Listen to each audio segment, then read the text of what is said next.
প্রিয় নগরবাসী, নগরীর জনসংখ্যা ক্রমশ বৃদ্ধি পাচ্ছে। সিটি কর্পোরেশনের সেবার মান বৃদ্ধির জন্য রাজস্ব আয় বৃদ্ধি আবশ্যক, কিন্তু আমাদের এখানে তেমন ভাবে শিল্পায়ন না হয় রাজস্ব আয় বাড়ানো অসম্ভব বা কষ্টসাধ্য। এখন আমরা যেটা করতে পারি, সব ক্ষেত্রে অপচয় রোধ করা, দুর্নীতি প্রতিরোধ করা এবং এভাবে সীমিত সম্পদের সর্বোচ্চ সদ্ব্যবহার করা। আমরা সে পথেই অগ্রসর হচ্ছি।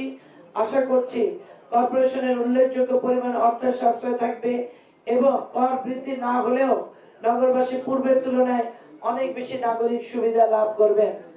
প্রিয় নগরবাসী ও সাংবাদিক বৃন্দ, আমি এখন স্থানীয় সরকার নির্দেশিত budget and accounting classification systems অবলম্বনে সিটি কর্পোরেশনের জন্য প্রণীত অভিন্ন বাজেট ফর্মের আলোকে বরিশাল সিটি কর্পোরেশনের 2026-2027 অর্থ বছরের প্রস্তাবিত বাজেট ও 2025 ও 2026 অর্থ বছরের সংশোধিত বাজেট উপস্থাপন করছি। 2025-2026 অর্থ বছরের প্রস্তাবিত বাজেট ছিল 520,86,16,928 টাকা মাত্র। সংশোধিত হয়ে তা 462,86,22,837 টাকা মাত্র। আমি এখন 2026-2027 অর্থ বছরের প্রস্তাবিত বাজেট 647,53,85,309 টাকা মাত্র ঘোষণা করছি এবং স্মার্ট মহানগরী করতে সকল নাগরিকদের কাছে সহযোগিতা কামনা করে এবং সকলকে ধন্যবাদ ও কৃতজ্ঞতা জানিয়ে আজকের এই বাজেট বক্তৃতা এখানে শেষ করছি। সবাই ভালো থাকবেন, সুস্থ থাকবেন। বাংলাদেশ জিন্দাবাদ। মহান আল্লাহ আমাদের সহায় হোক। ড্রেনেজ যোগাযোগ ব্যবস্থার উন্নয়নের লক্ষ্যে নিম্নলিখিত প্রকল্প প্রস্তাব জিপিপি অনুমোদনের জন্য মন্ত্রণালয়ে দাখিল করা হয়েছে।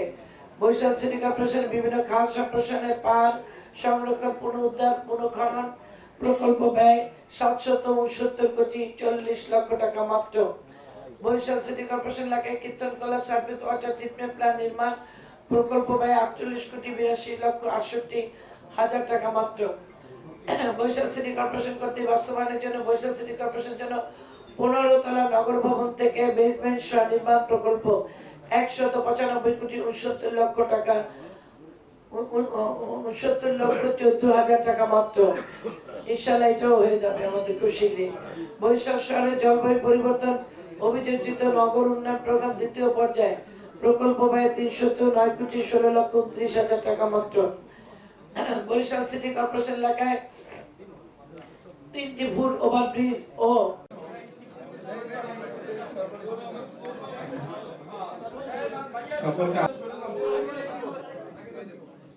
আমরা একটু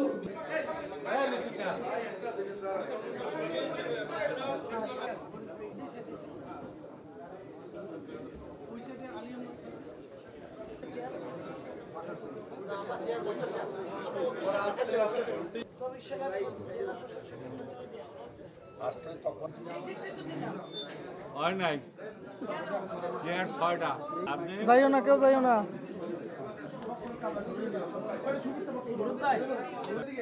আমিন ভাই একটু হালকা পিছিয়ে যাও। রহমান ভাই এদিকে সবাই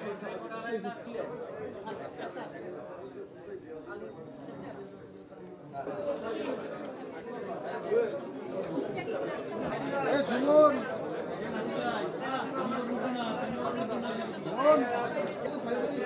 অনেক জায়গায় পলাশ বসার জায়গা পেয়ে যায়, পলাশ তো ক্যামেরা নিয়ে বসে।